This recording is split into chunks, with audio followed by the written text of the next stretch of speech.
Okay guys, hi, it's Lesley Tao here and welcome to my YouTube. Today I've got the new and improved and very buff Mr. David Burnley. Welcome. Thank you, Lesley. Thank you. I'll take that. David, flash it.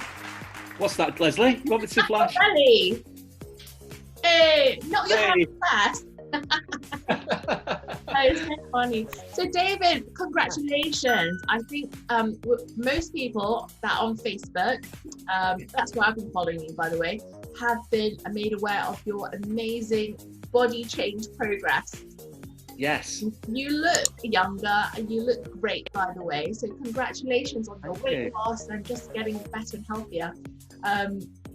And today I really, wanted to talk to you. I know that David and Amanda, by the way, who just had an interview with, they are a couple.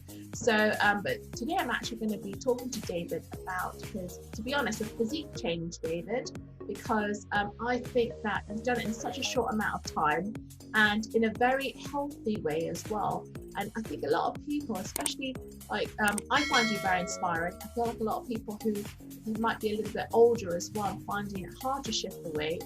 I thought it'd be interesting for you to share your story, really, and I will grab a picture of you, before and after as well.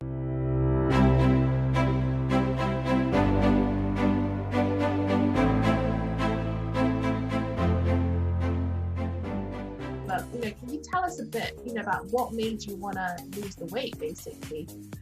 Yeah, of course. Well, I've always had an up and down kind of strange relationship with weight. I was always a fat kid at school, but it's kind of weird because I was one of the fat kids, but I was, at one point I was the school football captain. I swam for the town. I was actually picked to swim for the county. But I couldn't go, that's another story. I was junior golf captain at Stanford Golf Club. I won the tennis championship at school twice, but I was the fat kid, and it's kind of weird, and I could never really understand why. I had no idea, and that was in the 80s. But then I kind of went through puberty, and I went down, and I was like a really sort of pencil. I lost all that weight just through growing up, and then I poured it all back on. I poured it on, and then I got married at 25, and I was about 17 and a half stone, and just eating the wrong stuff, eating too much. I was in business. I was having I was too young to be in business at that time, doing what I was doing. And with me, historically, when I get stressed, I eat and I drink. So I poured the weight on. And then it kind of hovered around the 17 stone mark for quite a while. But then when I was 30, I decided, and I don't know why, I decided that I was going to swim, because I'd been a decent swimmer as a kid. And I thought I'll join the local health club. I didn't really fancy doing the gym thing. It wasn't my thing, but I did enjoy swimming.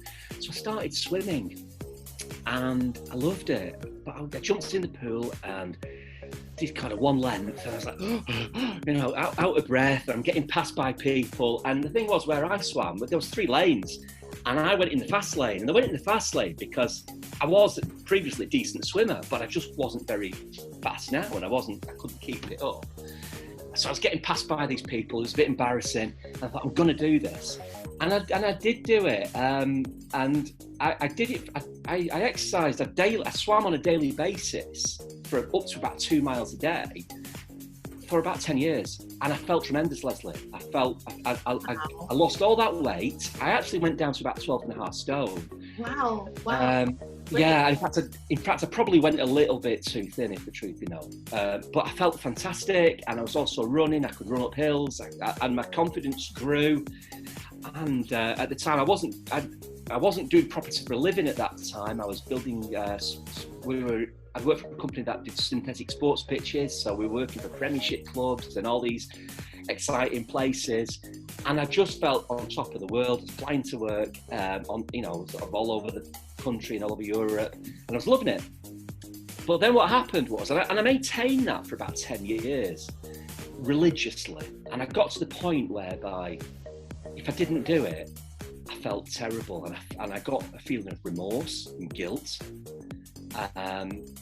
and it was probably a little bit too much. I went that too much that way because I'm a bit addictive, really. You know, when I do something, I get addicted to it. So anyway, that's what I did. But then what happened was, when I was around 40, 10 years later, I went through a really bad time in my life, and I got divorced. And we went through a very nasty divorce, my ex-wife and I, and we had child custody issues.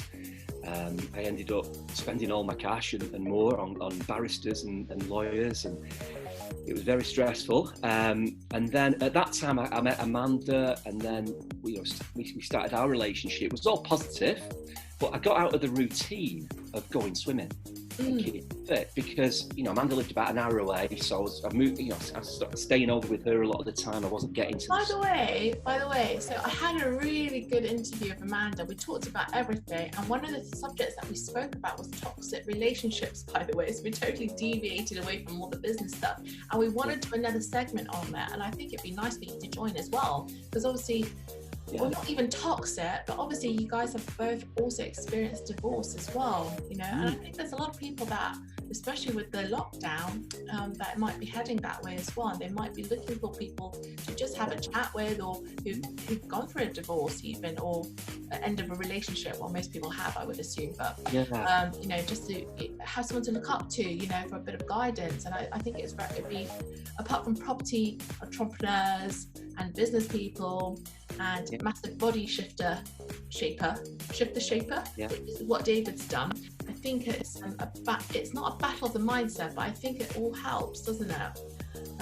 And one of the biggest attributes, by the way, David, that me and Amanda were talking about you, is that when you say you're going to do something, you absolutely do it and you smash it. Yeah, well, I do, and that's what I say. I kind of got this addictive personality, really, which can work in both ways.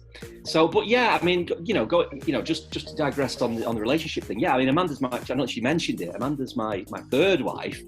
Oh my God! Yeah. Okay, third wife. Okay, but tell us about two met, because you guys are, you guys are kaboom couple.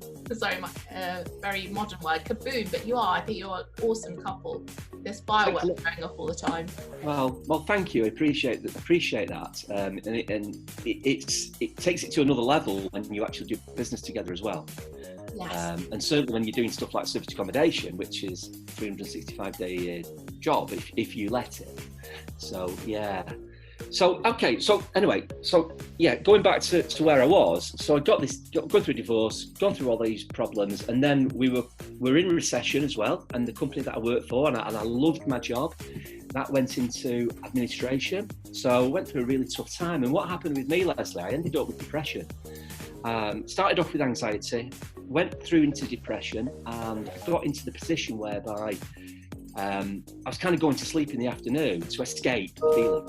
Yeah. And then when I woke up, lay on the sofa, get this awful deep-seated feeling. And I won't go into that now, because this interview isn't about that, but I'd gone through that, and I maintained for a period of time my fitness, and to some extent the swimming and the fitness helped me, but ultimately I gave it up.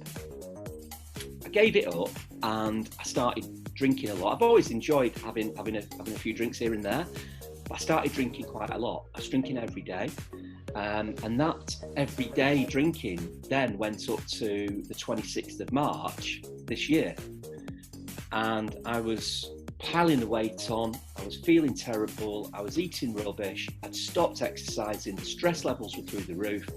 And as a consequence, I went from 12.5 stone to 19 stone 1 in March.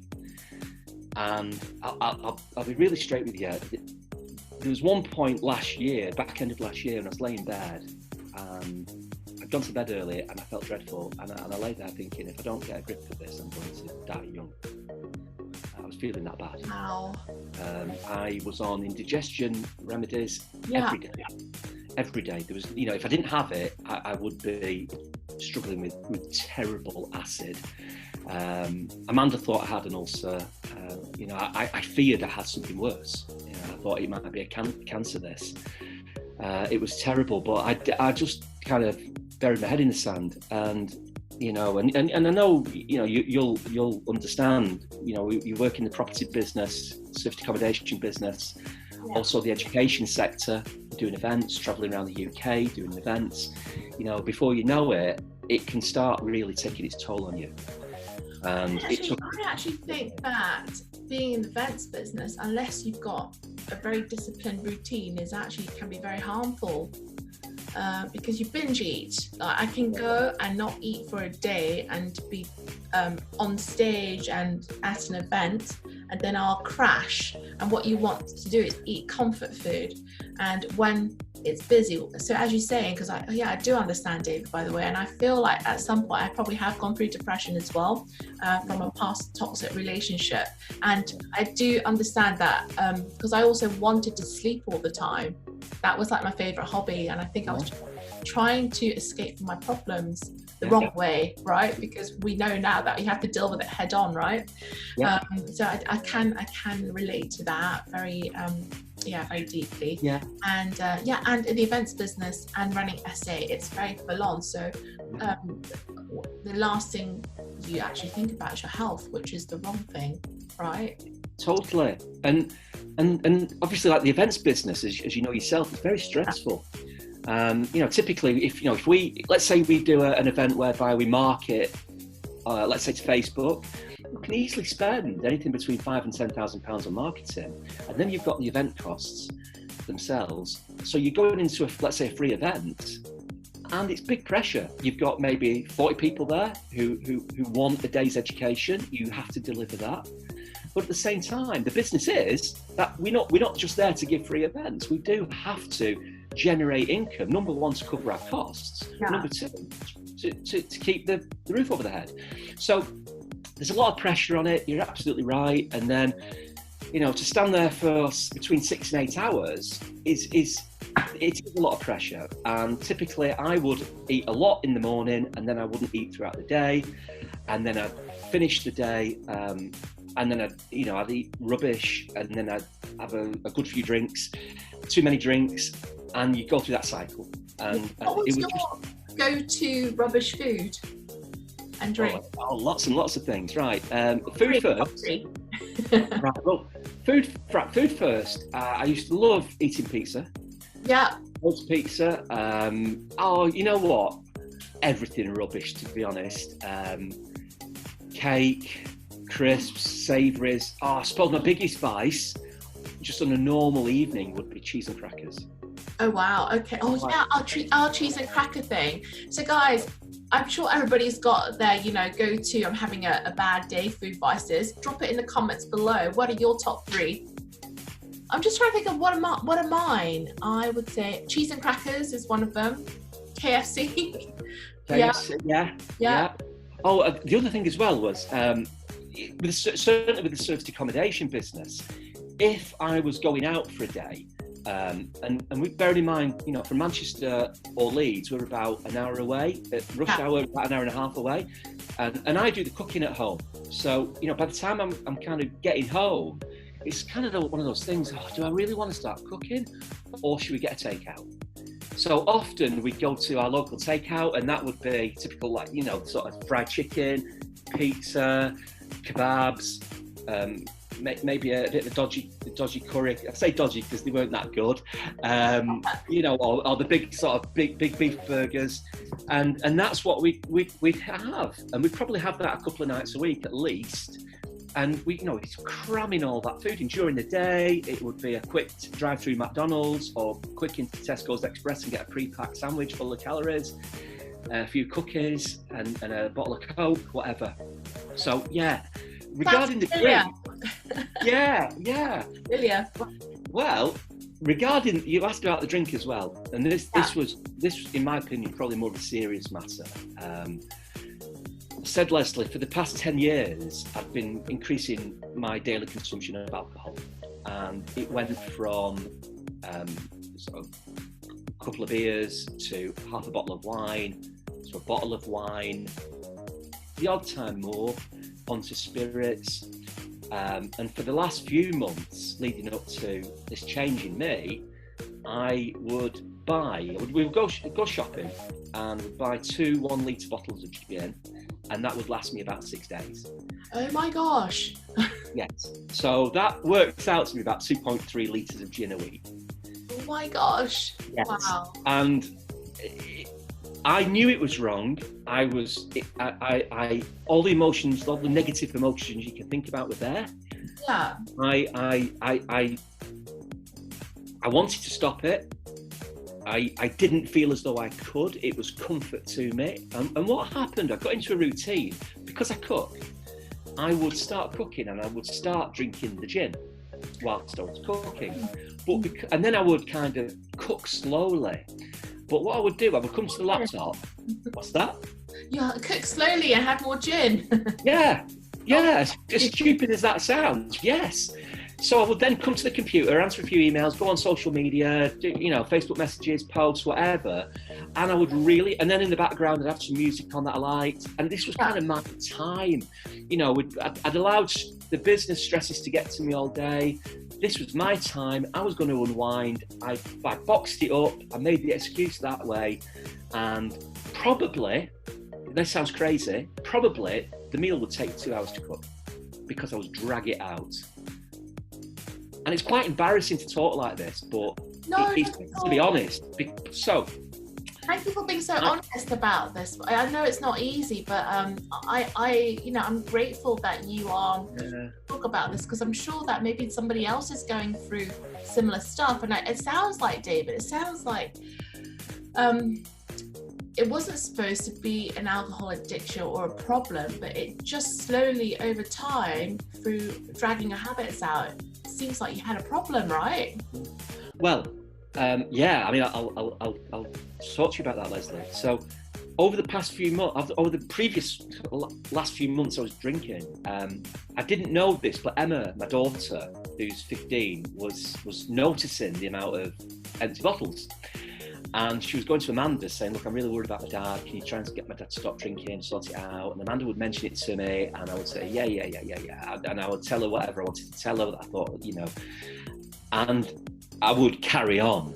However, and at the same time, I'm thinking to myself, am I an alcoholic? Have I got a problem, a serious drinking problem here? There was no doubt that I was drinking way too much.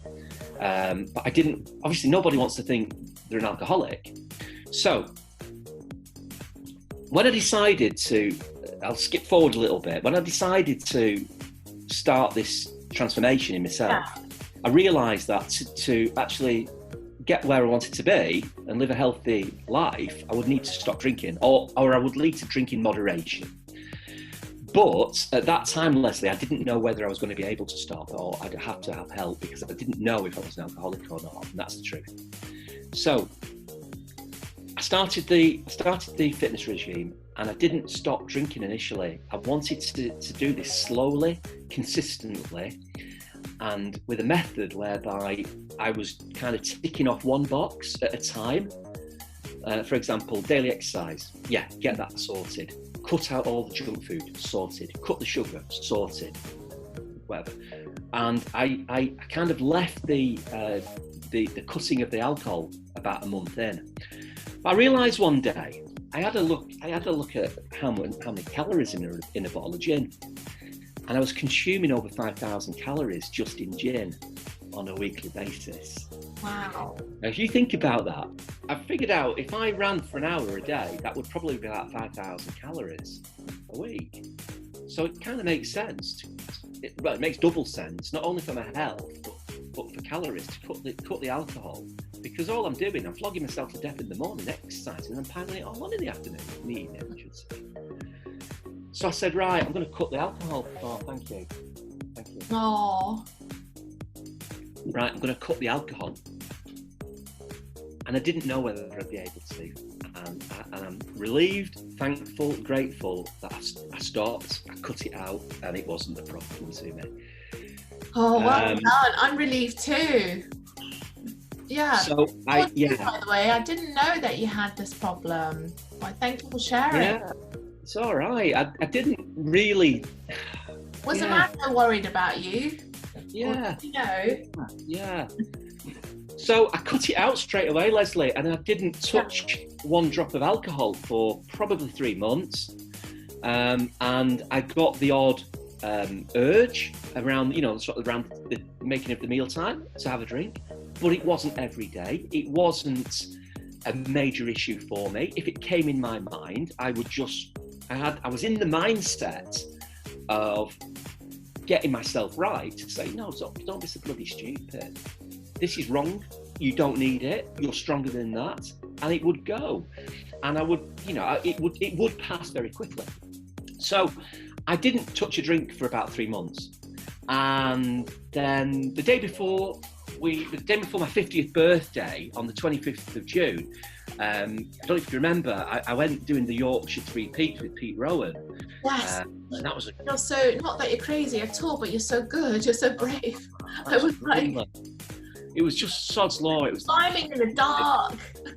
No, that's National Three Peaks. Oh. This one was the Yorkshire Three Peaks, which is like 24 miles up three hills. Say hills, the big hills. And it was 30 degrees. It's been a rubbish summer, hasn't it? But that day it was sweltering.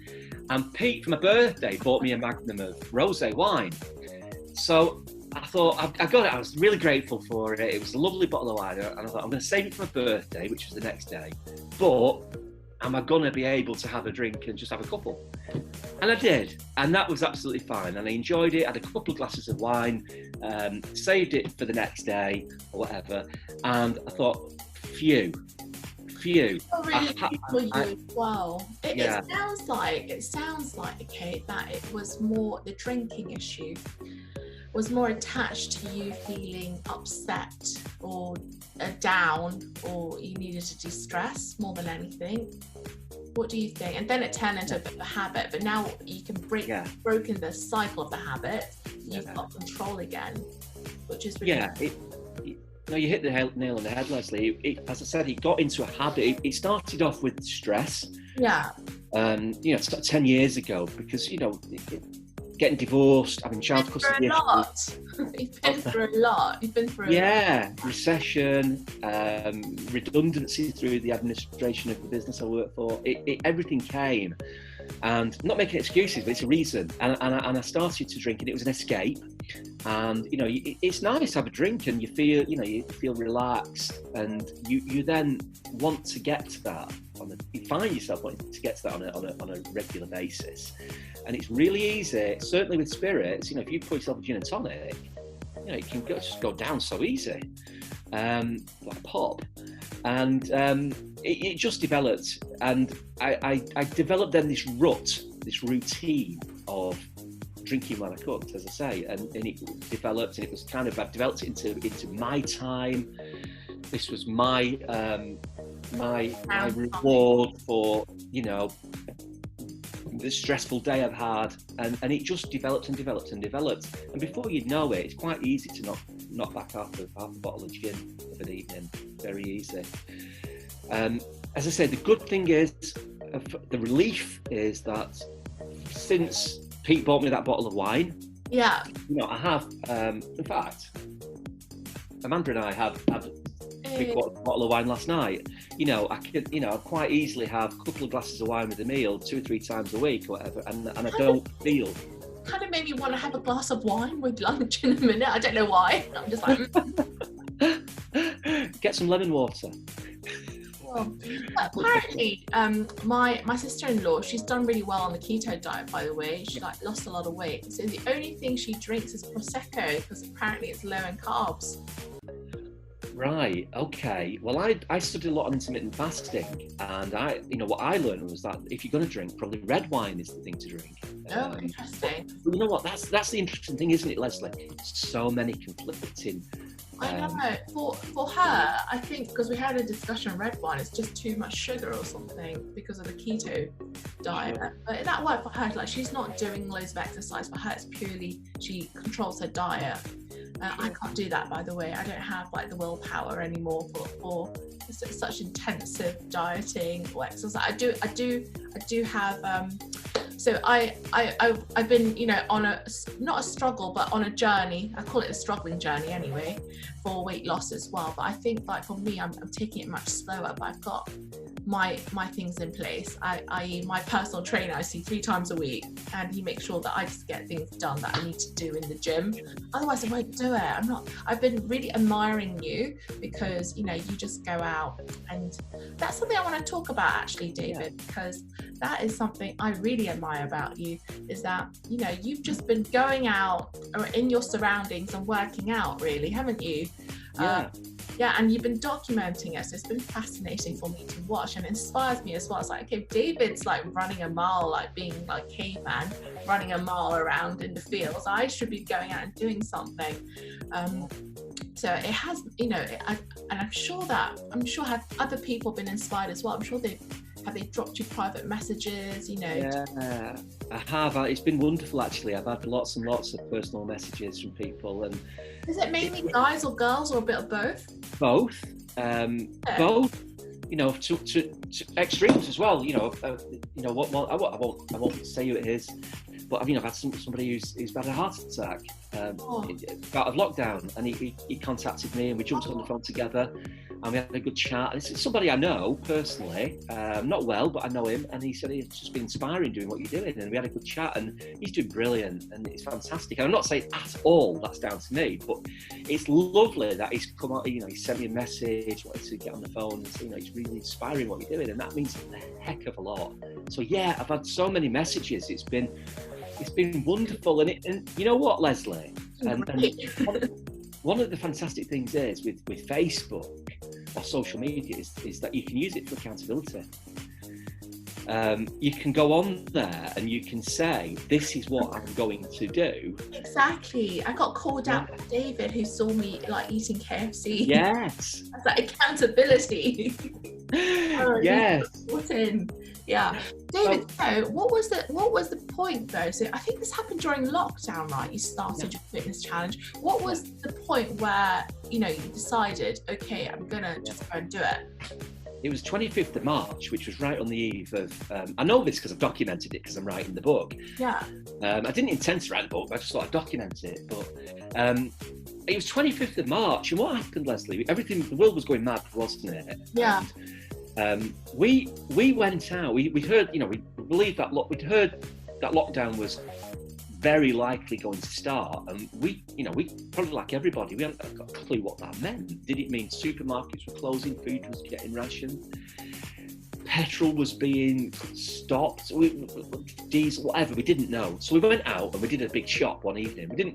By the way, we don't do the binge shopping, but we went and got a week's worth of shopping. Yeah. So we went out, and I came back, and I locked the gates up at the farm, and as I put the lock on the gate, I sort of leant on the gate and thought, what are we going to do now? If we're going to be locked down for, and we didn't know it could be a month, 2 months, 3 months, 4 months, what we're going to do? The business, goodness knows what's going to happen with the business. We didn't know, we just didn't know. It was potentially going to be a very stressful time. What should I do? And it just came to me. Use that time. Clearly we're going to have time. Use that time to get yourself sorted out. And I put a post on Facebook, and I remember it was a photograph of our lock gates, and I said that I'm going to do this. I'm going to get myself fit again as I used to be. And I got a really good response, and I thought, yeah, I've got to do this. The next morning I'm going to get up, I'm going to drag Jack out, my son, out of bed, and we're going to go just simply for a walk, and we're going to start doing a half an hour's walk. We're going to move every day. I'm going to start the process of getting fit and healthy again. And that was it. Wow. Jack, does your son come with you and work out with you every day? Well, that's an interesting question, actually. When I first started, Lesley, I did ask him to come with me. And Jack's like Forrest Gump; he can run forever. And he's got that he's about just under 6 foot. He's got a really slight build. He's only 18, and he can just run effortlessly.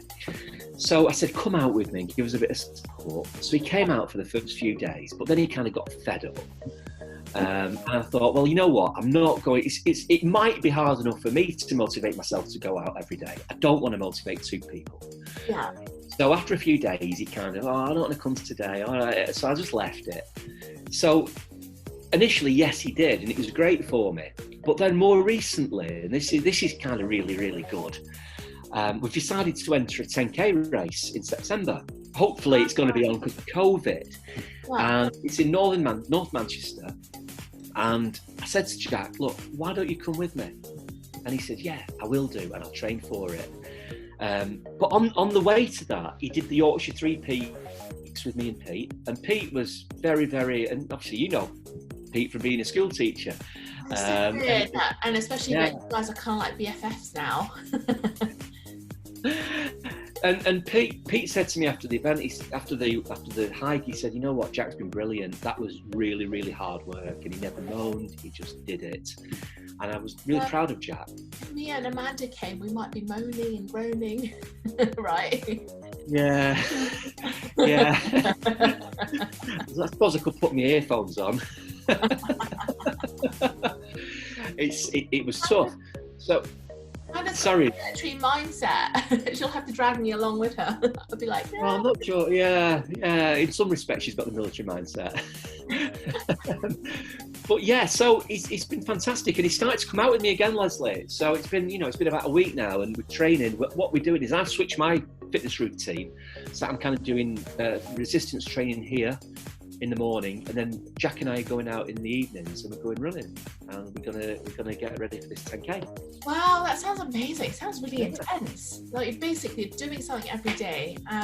For somebody who's about to start their fitness journey, you know, what sort of 3 tips can you give them to sort of hang in there? Because I think that it's so easy to give up within the first, let's say, month or shorter, first 2 weeks, let's say.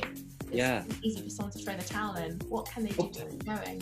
Okay, well, the first, right, no, in no particular order, I would start, you've got to do something consistently. Like you say, it's got to be consistent. You've got to be able to live with it.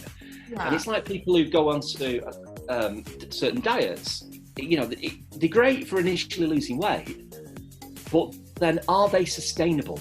Yeah. Do you want to live, would you want to be doing that diet in 5 years? Or a year? You know, maybe not. And I've done these diets whereby, you know, like the Atkins diet. We did the Atkins diet maybe 4 or 5 years ago. I didn't enjoy it. There was no way I could keep up with it. I did it for about 2 weeks, gave up. So you've got to be able to have a diet and an exercise routine that you can do consistently. Yeah, and I think that is one of the key points. And for me, cutting out all the rubbish, all the refined carbs, the refined sugar, the alcohol, all eating at the right times, it was all something that I could continue with because I enjoy, every meal I eat, I enjoy.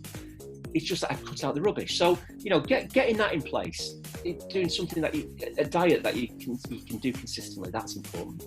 I think regarding exercise as well, we often, it's typical of, people who go on have a New Year's resolution, join the gym, they go for about a month, they give up. You've got to be able to do something, I believe, that you can do and enjoy. Now, for me, it was at 19 or over 19 stone and edging towards 50 years of age. There was no way that I was going to start running around doing high intensity anaerobic exercise. I was going out, I'd make myself feel bad. I wouldn't enjoy it. I would probably give it up. So what I did, Lesley, I said, right, I'm just going to go, first day, I'm going to go and walk. At least it's something. Yeah. And then what I'm going to do, the day after, I'm going to increase that just ever so slightly. So my mindset then is improvement. So the next day, I'm going to increase it maybe by another 5 minutes. So again, there's some improvement. And it's a vast improvement on doing nothing. Before you know it, it's like incremental steps, isn't it? before I knew it, I was starting to put 10 kilograms of weight on my back in a backpack. Still walking, but I've got that weight, I've got that energy burn, I've got that increased resistance in the legs, and I just kept increasing it. And then I started doing a little bit of running, walking. I'd then get up to about an hour, maybe an hour and a half in the morning. And it was just the mindset and the consistency of being able to do that. But I was also enjoying it, because what I do, I put an audiobook on and I was listening to something, and it was fantastic. You know, I didn't care if it rained. If it was lovely, great. If it rained, so what? I'm not going to shrink. I'm not a piece of sugar. And I just listened to something that I was interested in, and I came back, and I absolutely loved it, and it was fantastic. It was fantastic for the head.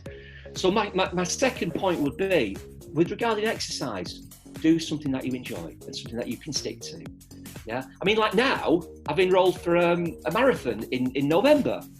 So, you know, it's gone from, and you know, yeah, so, you know, just start. No, how long has it taken? March, April, May? About 4 months.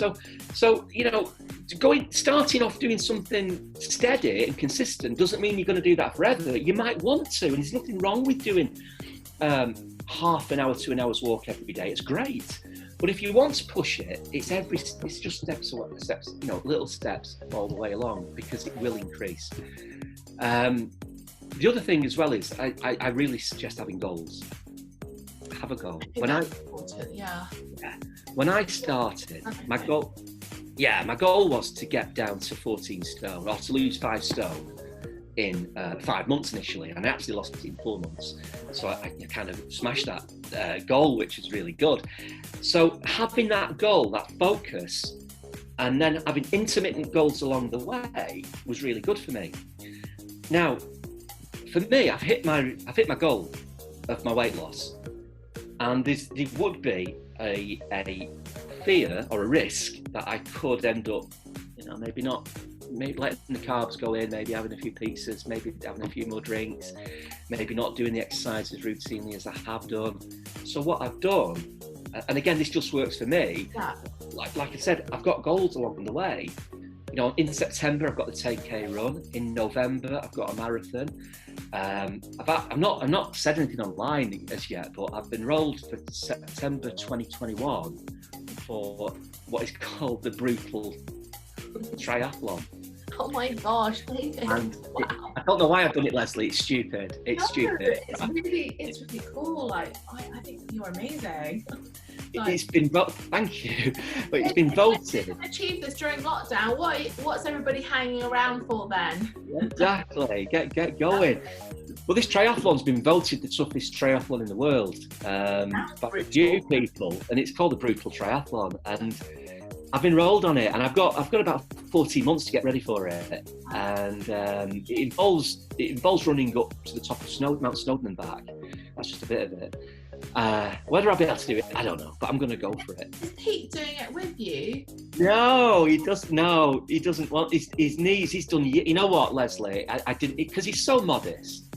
He's done years and years of fitness. He's got fitness inbuilt in him. He's 59 years of age now as well. You won't believe it. You know, the way he can fire up Mount, you know, sort of Ben Nevis.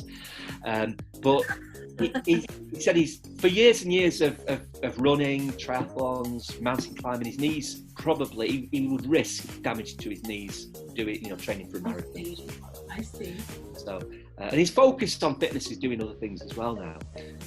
So David, also, so I've got 2 things I'm dying to ask you about. Yeah. So I think first, your story, your fitness journey has been incredible, and you've been so brave to share, you know, everything in terms of what led you up to this point, the personal problems, the alcohol, the growing alcohol problems. And thank you for sharing that, because I know it's not easy, especially, by the way, I know that guys don't like to talk about their problems.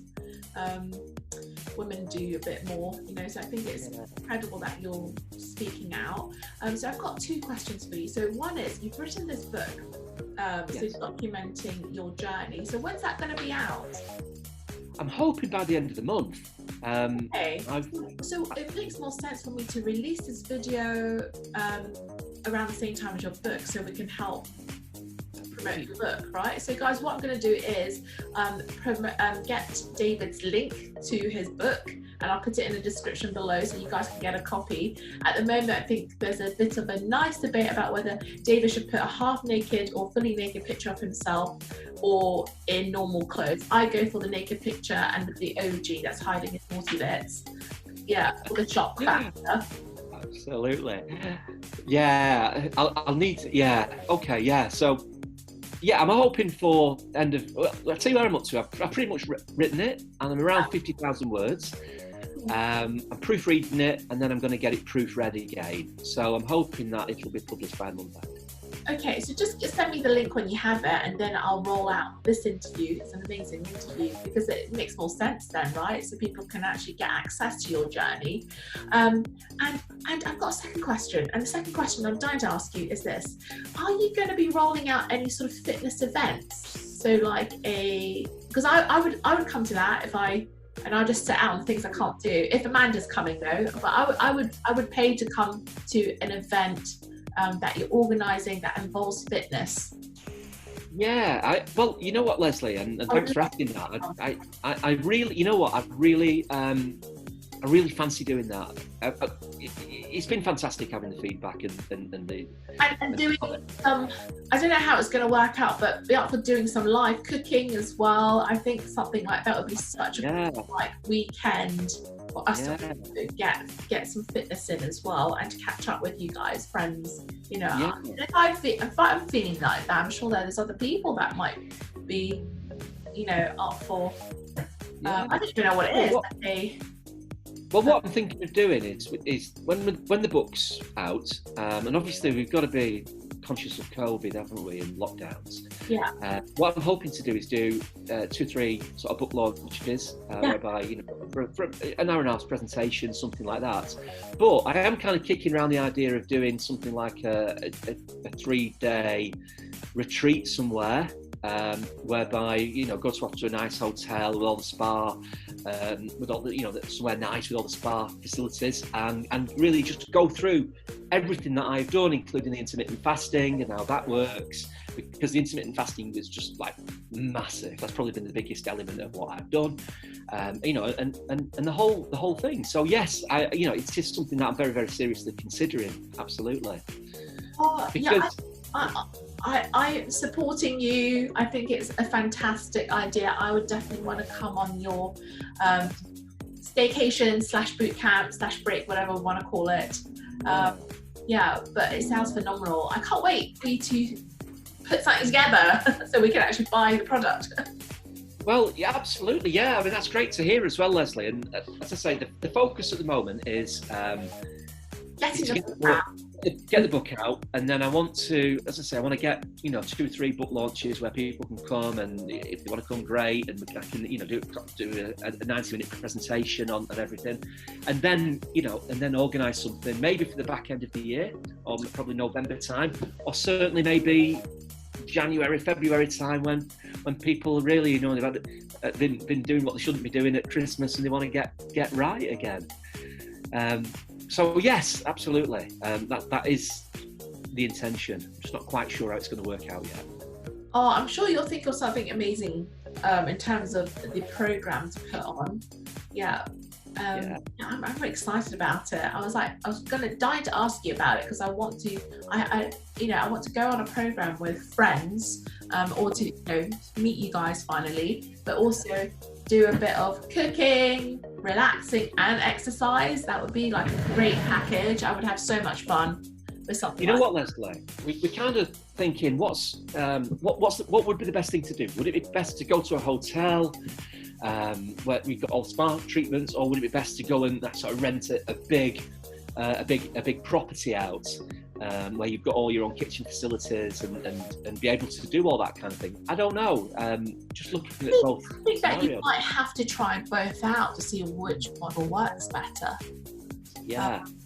Right? Because with I would say that the hotel, in terms of a management perspective, the operations is probably going to be easier, because you don't need to worry about food and all that, right? And then later on, when you've got when it's a closer group, maybe you can share a property or something, an accommodation, and do cooking together. Yeah, it might be a bit weird if people didn't know each other, then had to like cook and live together to start with. No, that is the worry, obviously. Yeah. So we are kind of thinking about you know, a nice spa hotel to start with, and then go from there. Let's go camping. Just kidding. Yeah, come here and camp in our fields, but we'll be running around your farm. Yeah, collecting eggs. Maybe that's something you can consider as well.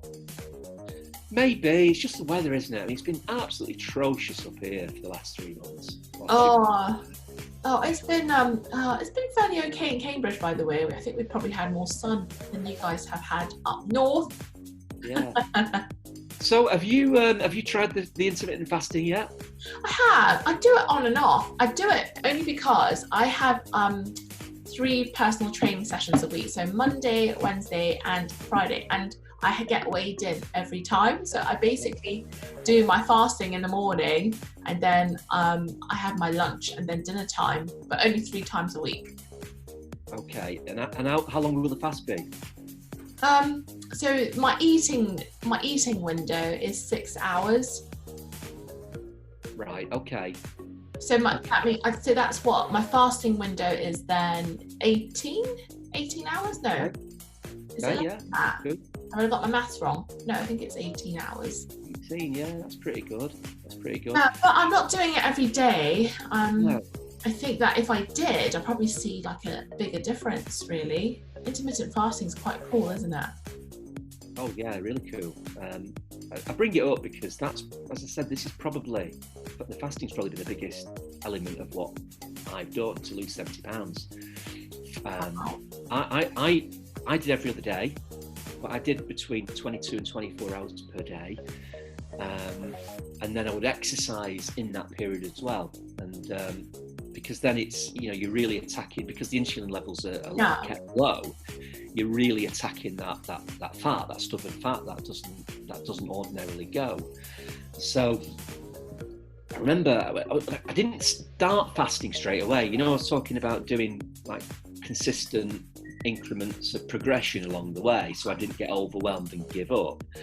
I started fasting about a month into the program, and I was, up until that point, I was kind of losing about 2 pounds a week, which was okay. The first week I lost 7 pounds in the first week of fasting. That's immense. That's really immense. I didn't believe the scales. I had to weigh myself about 4 times. It was just crazy. And then the next week it was about 6, and I think it was 3 or 4 weeks where I lost about half a stone on a weekly basis, and that's what really accelerated it. That's loads. Well, you know, if you think about it, Lesley, right? Let's say that. Oh, so. Yeah, it's mad. So, but let's, you know, you think about it, right? If you fast for 24 hours, let's say that my normal calorie burn will be about, or metabolism will be about 2,500 calories.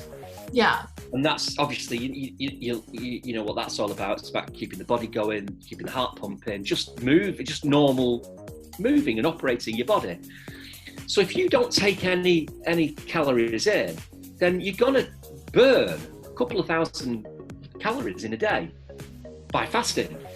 But what you're also doing as well is, because you're reducing your insulin levels, you don't have insulin resistance. So you know, you're drawing that energy need, that energy burn from your fats, from your stubborn stored fats. If I don't fast, and let's say I do an hour's exercise and burn, let's say 800 calories, it's a massive difference you see between the 800 and the 2,500.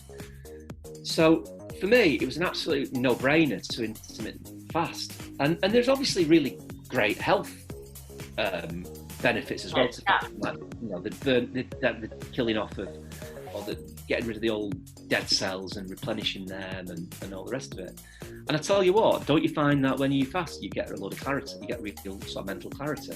Yeah, I do. Being a bit hungry is good sometimes. Yeah. And it's funny, I don't know if you've looked into this, but you know, you're fasting, if you fast throughout the day, you go through waves of hunger. And it starts, you generally get, So you're fasting, when do you eat? Is it in the evenings or is it in the daytime?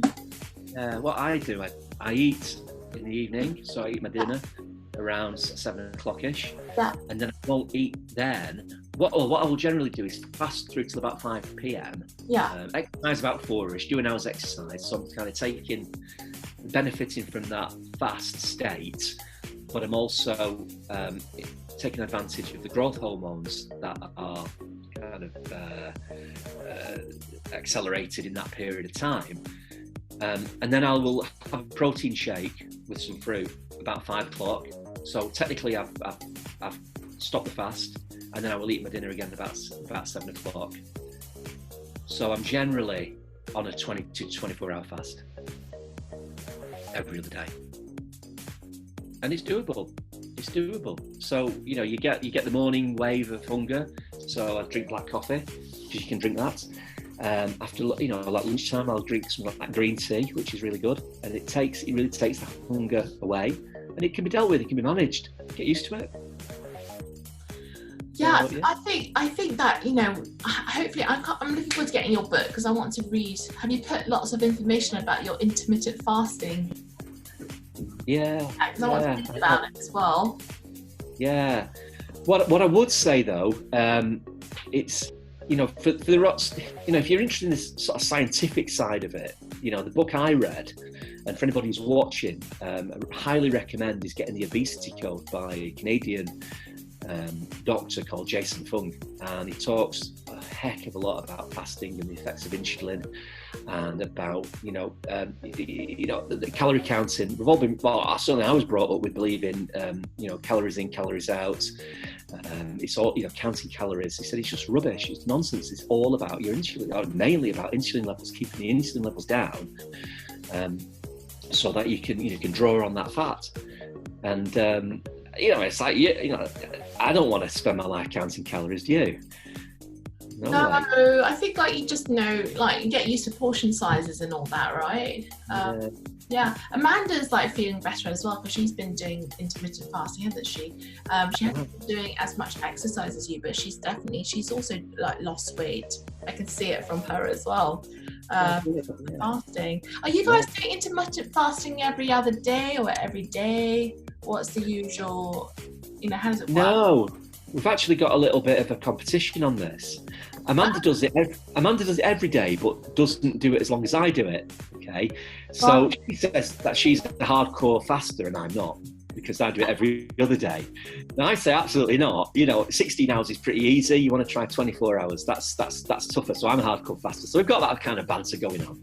But no, she is, and she's done really well. And one of the things Amanda did, as long as I've known her, and that's been 10 years, has been to enjoy drinking kind of fizzy pop, but she's usually bought the diet stuff, because you think that the diet Coke, it's not, she doesn't drink diet Coke, but diet tonic water, for example, it has no calories in it.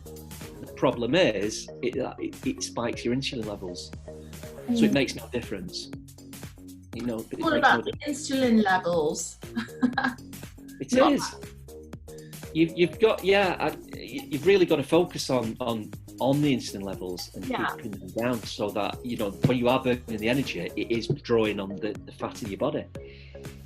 That's really interesting. I know, some new things to learn about, right? Yeah. I know, it's fascinating. It's a science in itself, really. And it's quite incredible. And again, if I would highly recommend getting the Obesity Code. Cool. He talks a lot about, obviously, the studies that have been done in the past. We've all grown up. I've grown up 50 years of believing it's all about calories in and calories out, and about certain foods you should eat and certain foods you shouldn't eat. But so many of these studies are done by the big food corporations. And they've got a vested interest commercially to get the results out that they want to get out. And, we believe this stuff. We've been brainwashed. Well, there's no money in intermittent fasting, is there? No. I'll tell you what, Lesley. What? I'll tell you what, we've saved a fortune intermittent fasting. Say that again. we've saved a fortune intermittent fasting. Oh, I suppose so, yeah, because you're not, for you, you're not eating like entire days. Right, well, if I can tell you that on average, and we're only a family of 4 here, on average, I would spend about £1,200 a month on groceries, and that would include alcohol. About £1,200. Now we spend, on average, between about £450 and £500 a month. Wow, that's a massive difference. Well, I calculated it. I'm sort of saying about £9,000 a year. That's amazing. Do you know what? I think we've done some not cutbacks, but more frugal things. So we used to buy, so we're quite wasteful in this house. We used to buy lots of bottled water all the time. Yeah. But now we've got a machine that filters it out for us, and it does the hot water and the cold water for us. So that saved us loads of money because it's attached directly to the tap. But it's got its own filtering system, so that saved us quite a bit of money. I think the lockdown's been a good thing in many ways as well, because I think like in our household, I've been calculating how much we spend on coffees and stuff like that. I know, and my husband still does takeout coffees. He loves his coffees, his Starbucks coffees. But for me, I'm like, no, unless I really need it and I'm outside on the road. But I'm not buying coffee anymore. And do you take sugar in your coffee? No. Right. Now I'm not to drink much coffee anymore. I still drink coffee. I cut it down. I mean, on a typical day, I'll start the day with about 6 coffees with 2 sugars in each coffee. What you told me about using the aspartame, I don't know, this is applied to stevia as well, the fake sugars. What you've said about that's been very interesting. I didn't know that would spike up your insulin levels as well. Yeah, you need to leave that well alone. Anybody needs to leave that saccharin and everything well alone. Yeah, absolutely. It's rubbish. It's rubbish because it spikes insulin. Yeah. I know, so much, Dana. We've crammed in so much new things, and it's been a very enjoyable interview. And I need to get you and Amanda back on because we're going to talk about toxic relationships at one point as well. Okay, right? super. It's a bit boring talking about property all the time, in my opinion. And let's talk about some other things too. Yeah, absolutely. Yeah, absolutely. I'm up for that. Yeah, fantastic. Just let us know, and we'll get me and Amanda need to monitor our progress as well with the weight loss, etc. I was just telling her because I haven't been doing that much cardio, by the way. I've been doing more weights, so I definitely feel stronger. Like my muscles are stronger. And you look really well. Thank you. But I don't think my weight loss has been that drastic. But I've seen my shape changing, and the bit that I really struggled with, like after having Matteo, is the belly fat. So I've still got some, but it's trimmed down a lot now. So it's gone down. I had to do it before and after picture, but I think you've got to do stuff you enjoy. So I said to my trainer, was like, rolled out burpees, rolled out running. Right. So I just do weights. It's crazy, isn't it? All these different ways, do weights. And for a goal, I just said that I can't do something that I when I've got my mind set on something, I will do it, but then I will be inconsistent after I've reached my goal. And for him, the challenge was to help me have a lifestyle change. So we're just taking it a bit more slower. Yeah, brilliant, absolutely. So I don't cut things out that I don't like. So he still says eat what you want, but you know that if you've had like a KFC, then you should be eating for the rest of the day then, because that's your calorific meal there. So that's how we do it. So you make sure that I still get to enjoy and don't cut things out.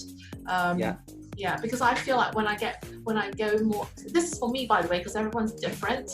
But when I'm not allowed to do something, or if I'm restricting myself, I kind of binge at some point, and I know how. And so far, I haven't binged because I've been allowed to eat a bit of everything. So I'm finding that works for me. Yeah, so you're on moderation, aren't you? Absolutely. Because I feel like I've actually got very similar traits to your personality, David. But so for me, but the only difference is I know that at some point I'm going to crash, and I'm trying to avoid that from happening. So that's why we've gone, you know, slower weight loss route. You can eat what you want, but do a bit of intermittent fasting, and we'll work out 3 times a week. And I quite enjoy doing weights, so we stuck with that. So that's been, it's taken, I'm in the 2nd month now, going into my 3rd month. It's taken a bit of time for me to see results, but I am seeing a change finally. Can I ask you a question then, Lesley? Yeah, what is your goal? I actually don't. My goal is, I do want to drop some weight, because I put on 20 kgs since getting married to now, and that's quite a lot of weight gain. And what I have noticed is some of the things that you said to me has really resonated. So obviously it's bring that number down a bit, but at one point, David, it's during lockdown as well, I just felt like my knees are hurting when I'm going down the stairs. And that's like, I'm only 37 and that's not good. So my goal is just to overall be fitter and feel better and be able to do the things I want physically as well. Yeah. Along with my natural energy levels. Hope that makes sense. It's not so much. Yeah, I just don't want. I think that I don't want to be grow older and be less mobile just because of weight gain. I think that's bad, and I think that also because we're influencers as well, right? We're trainers, we teach. I think that is important to promote a healthy lifestyle along with earning money. Absolutely, totally agree with you, and then that's been in the back of my mind as well. It's as a property and business trainer to be able to go on stage and talk about, maybe diversifying your existing business or trying to win more time back and have a better lifestyle or whatever. That's that sort of side of the business. Yeah, kind of doesn't resonate when you're stood there sweating and you're 19 stone and you're feeling terrible. Yeah, and the whole lockdown just has made me rethink about my priorities again, which has been really good. So I felt like, I was talking to Trevor Cutmore about this because he is my business partner on the business training side, that out of all the businesses I run, the most intense is the events business. And I kind of felt like it has been taking too much of my time. So I put that not on a back burner, but we're just working a different business model. I want to put everything online eventually, and still serve clients that have a bit more money, because then we can work with them with purchasing stuff as well and redevelopments. But it's just made me reprioritize everything and plan around my family and my health like the business. So yeah, I think that's been the biggest thing for me during lockdown. Fantastic. Yeah, absolutely. Yeah. Like before, I would move a training session to accommodate a event session or a teaching session, but now the training sessions stay as they are, and I make time for that. It's a priority now. Oh, absolutely. It's so easy, isn't it, to say, it is. I've not got time. And yeah, you see people, and I've been guilty of it as well. Oh, I haven't got time to do that. There's no way. It's rubbish, isn't it? It's 24 hours in a day. Yeah. Let's say we sleep for 8 hours. That leaves us 16 hours. We do 12 hours of business a day, and then we've got some family time. We've got at least half an hour to move.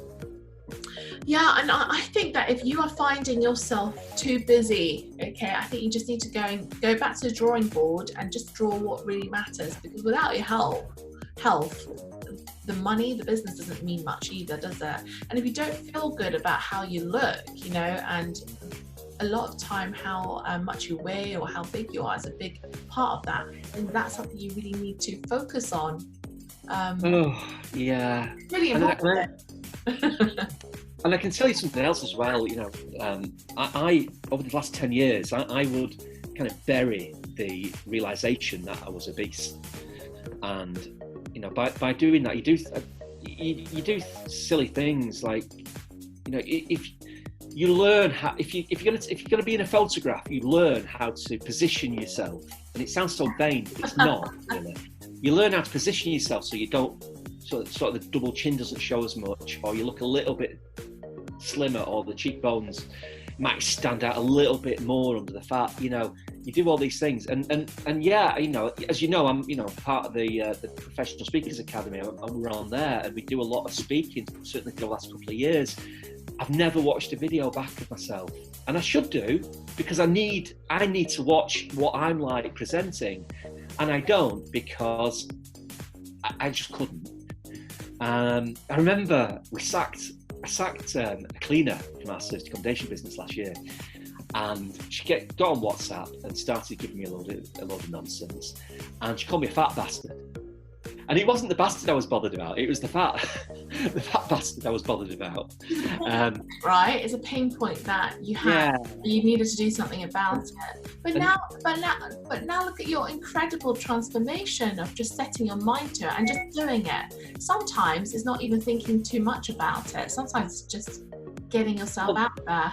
Yeah, but I think what I'm leading to, Lesley, is, and it's probably not tip number 4 for anybody. If you've got too much weight on you and you're not happy, and maybe just one of those things that I've just and you go through as well. For me, the best thing was to actually acknowledge that I was obese. Use the words fat, use the words obese, shock yourself, acknowledge it, because the head is so important. You've got to get the head right. You've got to get the motivation. And then once you've got the motivation to get started, then you've got to form the habit to carry it out. And it's so important. I think it is very hard though, isn't it, David? I think it is hard because I've started and stopped quite a few times.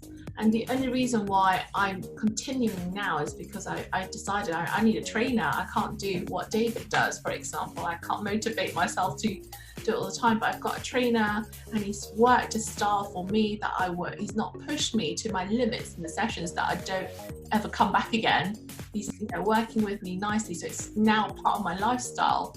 So I think everybody needs to figure out, what can they do to make it work for them. Yeah, absolutely. And then just put a consistent, achievable program in place. And whether that's working with somebody as you're doing there, Lesley, or whether you're able to do it on your own, just go do it and have those goals. So I've got another question for you. Oh, okay. So you're going to come and climb a mountain with me? What dancing? No, climb a mountain. Climb a mountain? I thought it said do some dancing. I was like, yeah. Oh. I don't mind, actually. I don't mind. If Amanda's coming, I'll come. I don't think I'm going to get Amanda up a mountain, but maybe we can set a goal for next year, maybe. Okay. Yeah. I don't mind, actually. I remember when I was younger, so this is a bit different. We went on a family holiday to China, and they have incredible mountains to climb, and you lose so much weight, but most of it's stairs. So it's like you're just climbing and going down loads of stairs, and you just sweat completely out. So I do enjoy it. Really good exercise. Great fat burning exercise. I guess so, but yeah, I don't mind. Let's go mountain climbing, but I'm not climbing in the middle of the night though. I would do something a bit easier. I don't think I can do what you've done. Just like no, I don't want to do that. Throughout the night. That sounds intense. No, I don't want to do that again. No, it's a bit dodgy because it was raining as well, so you kind of got your headlights on and you're trying to sort your feet out. Mr. Rowan's hardcore, isn't he? Yeah, he is. Most teachers at the school, so the first school that I went to where Pete was teaching, most teachers are hardcore. They're all like into their sports, and stuff, and doing the most dangerous stuff sometimes. Oh, he still holds a record in the Highlands for doing this. Absolutely, I can't even remember exactly what it is. A crazy race whereby they kind of run across this moorland. Which is like a bog, and then they get to the bottom of this mountain, and then they've got to go up the mountain, but the clock stops. I'm not sure why. The clock stops while they get to the top of the mountain and back down, and then they run back. And it's something like a 4-hour, 48-minute record that he did. That he holds. Sounds really, really intense. We're not going to do anything that intense, right, David? I don't mind going mountain climbing. I'll bring the husband as well. That might be something he'll enjoy too. Absolutely. Yeah. Thank you so much, by the way. Well, thanks for asking us. Great. No, I have had a great morning with the Walker Fernleys, shall I say, or the Fernleys. Yeah, we got different Anna Fernley and Anders Walker Fernley. I know, with the Fernley and Walker Fernley. With the Fernleys. I'm more simple. Yeah. Thanks, Leslie. And and for certain, when we get the book up, I'll send you the link over. Yeah, so I will be dropping the link to David's book in the description below, guys. Make sure you support him, because it's always nice for someone in our community to, be able to share their experiences, and it might be able to help you or maybe a loved one and make some changes that are necessary for your health and well-being. So thank you very much. Okay, superb.